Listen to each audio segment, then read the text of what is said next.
Matag lang usno. And then, atong gamiton is below tinted. And then, ganit sila. Same ni sila nga sunscreen. So, ato yung una o butang kani sunscreen.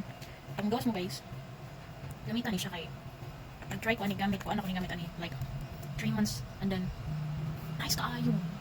Kaya ba umuli ko buhol, umuli ko probinsya. Murad ko agta ibalik di resibo kayo. Masunog ako na, masunog atong lang, di ba? Umuli ta ko siya kay grabe inita. Dahil diri. Pero ako ni siyang gitrayan. Ako ni siyang gituyo og palit. Kay basi mo effect nako pero ni effect siya guys. Pagbalik nako, wala mong lagod na. Uto sa naura ni nako siya gibutang. Akong lawas unang butang niya, akong lawas may napagod. Hindi ko siya product eh. And then after nako butang ni double sunscreen ta. Butang ko ano, kuan bang ingani ko gamiton. Ngayon na siya guys ha. And then uganahan ka nga, di na ka mag makeup ano. So ako guys, wala ko kanira siyang gamiton. So mura na siya foundation. Okay, nanakay ko ano yung color is mo reflect siya sa imong color. Oh, di ba? No need na ka foundation ani niya. Di mo? Tinted. Mo yung gamit guys.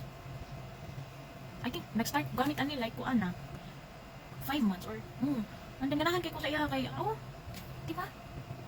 Wala panit kay mo. Ina jud ko magkuan niya mag foundation. Hindi no.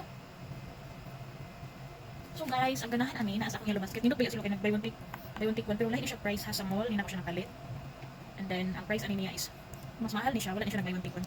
Kaya effective man gud siya, na siya ay 50 SPF. Kani gud siya, tone adapt man gud siya. Tone adapt.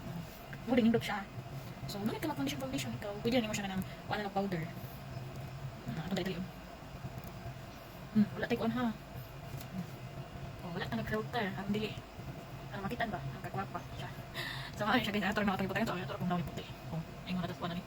Skin tone adapt. Di ba? Lipstick na yung kulang na ito ni. Yan, nila pumula ko, lipstick ako. Lipstick and then, bellow. Okay na rin pa niya. Naabe, pwede ka ng Korean product, pero gamit. Kanya mo si gamit guys.